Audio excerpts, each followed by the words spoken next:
bit about growing up. Do you mind sharing a bit more about your own childhood and what you might see in your clients as a repeated pattern? Oh, yes. This is such a juicy It topic. is. So Well, take I'll as long give, as you need. I have a very convoluted childhood story. I'll condense it.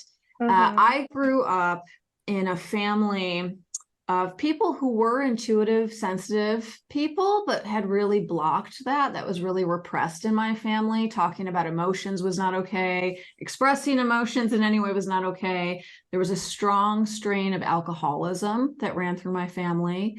I had a little brother who died of leukemia when I was 8. My mother died of cancer when I was 11. Oh, I'm sorry.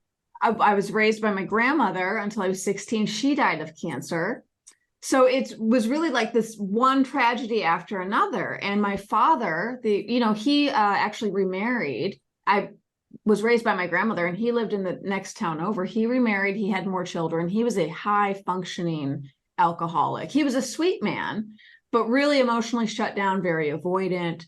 So I grew up in a very odd family dynamic where people were struggling with alcoholism, struggling with overachievement, avoidant, emotionally shut down.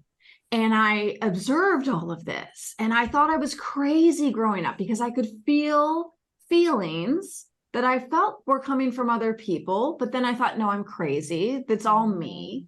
Mm-hmm. And as I grew up and I learned more about INFJs and INFPs and personality typing, and I looked at my own patterns, how I had been in job after job where I was a workaholic. I'd been an alcoholic myself. I was always struggling to do more. I was always burnt out. I had very driven behavior. And I started working with my clients. And everybody who was an INFJ personality type like myself, or an INFP personality type who's very close, they had very similar stories. An addicted parent, a mentally ill parent, an avoidant parent, a narcissistic parent, an abusive parent, right? Or they had some sort of circumstances, extreme poverty, right? Extreme hardship in their childhood. Maybe they had an illness themselves, a chronic illness from a young age.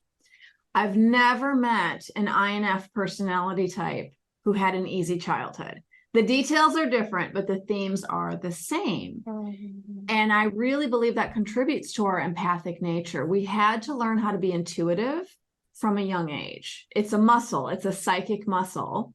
And we had to develop it because our childhood was so unpredictable that we had to know the moment people walked into a room or we walked into a room, what's going on here? What's the emotional temperature of mom, of dad? Where's the power dynamic? Who has the power right now? What do I need to anticipate? Mom needs me, dad needs me. What do I need to be? So we learn very quickly how to turn into chameleons, how to be whatever people around us need us to be immediately and seamlessly. Yes, And then yes. we carry that into adult life, and that turns into codependency. That turns into compulsive overachievement.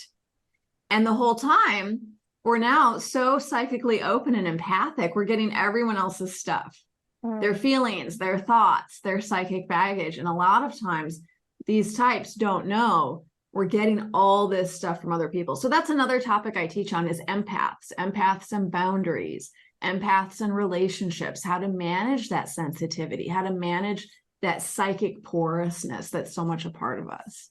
So that's a big answer.